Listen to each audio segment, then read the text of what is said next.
আমরা আমাদের জীবনে চলতে গেলে একা একা চলতে পারি না, আমাদের বন্ধুর প্রয়োজন হয়। কিন্তু আমরা বন্ধু এমন বন্ধু বানাবো, নামাজি বন্ধু বানাবো, যে বন্ধু আজান হয়ে গেলে নামাজের জন্য বলবে।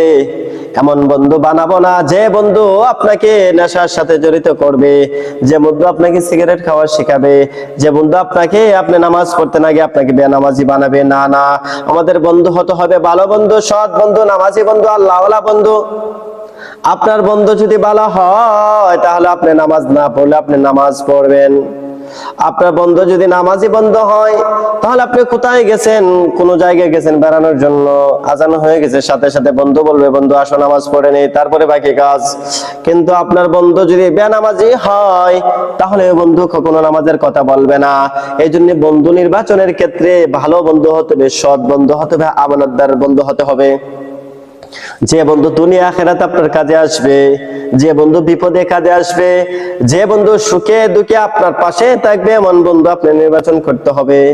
এই জন্য ভাইয়েরা আমার, আমরা যে কারোর সাথে আমরা বন্ধুত্ব করব না, আমরা বন্ধুত্ব করব একজন ভালো মানুষের সাথে, সৎ মানুষের সাথে, সৎ চরিত্রবান ব্যক্তির সাথে, একজন নামাজীর সাথে, একজন আল্লাহওয়ালার সাথে। যদি আমরা সৎ ব্যক্তির সাথে আমাদের সম্পর্ক হয় তাহলে আল্লাহ তাআলা আমাদেরকে ওই ব্যক্তির সুপারিশে আল্লাহ তাআলা আমাদেরকে জান্নাত দিয়ে দিবে। ভালো ব্যক্তির সাথে আপনার যদি সম্পর্ক হয় তাহলে ভালো ব্যক্তির চলার কারণে হতে পারে আল্লাহ তাআলা এর উসিলা আল্লাহ তাআলা আপনাকে জান্নাত দিয়ে দিবে। সুবহানাল্লাহ। এজন্য আমরা যদি খারাপ মানুষকে আমরা বন্ধু বানাই তাহলে দিন দিন আমি খারাপ হব।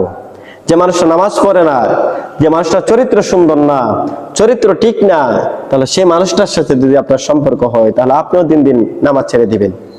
আপনি দিন দিন আপনি সে যদি নেশার সাথে জড়িত থাকে, একদিন না, 2 দিন না, 3 দিন আপনি দেখবেন আপনি নেশা অভ্যস্ত হয়ে যাবেন, আপনি একটু নেশা খাওয়ার জন্য চেষ্টা করবেন।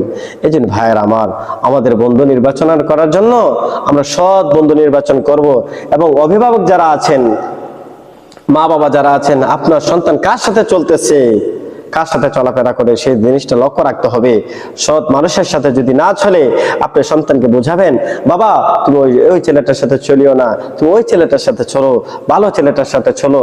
যদি আপনার সন্তান মন্দ বন্ধুর সাথে চলে, খারাপ বন্ধুর সাথে চলে, আপনার সন্তানের জীবনটাকে নষ্ট করে দিবে। আর যদি ভালো মানুষের সাথে চলে, আপনার সন্তান যদিও খারাপ থাকে কিন্তু ভালো বন্ধুর কারণে, ভালো বন্ধুর সাথে চলাফেরার কারণে আপনার সন্তানের জীবনটা সুন্দর হয়ে যাবে, আপনার সন্তানটা নামাজি হয়ে যাবে, আপনার সন্তানটা সুন্নতওয়ালা হয়ে যাবে, সুন্নতের অনুসরণ করবে, রাসূলের মহব্বত অন্তরে ঢুকাই দিবে।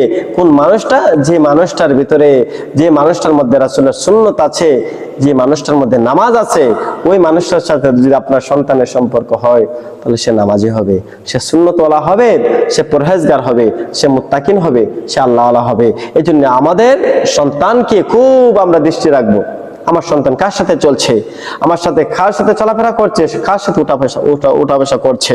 আমার সন্তান যদি ভালো মানুষের সাথে চলে আলহামদুলিল্লাহ, আর যদি খারাপ মানুষের সাথে চলে তাহলে আমার সন্তানকে বুঝিয়ে বলবো যে বাবা তুমি ওই লোকটার সাথে চলিও না, আস্তে আস্তে তার থেকে দূরে আনতে হবে। আল্লাহ রাব্বুল আলামিন আমাদের প্রত্যেককে যেন আল্লাহ তাআলা দ্বীনের সহিহ বুঝদান করেন।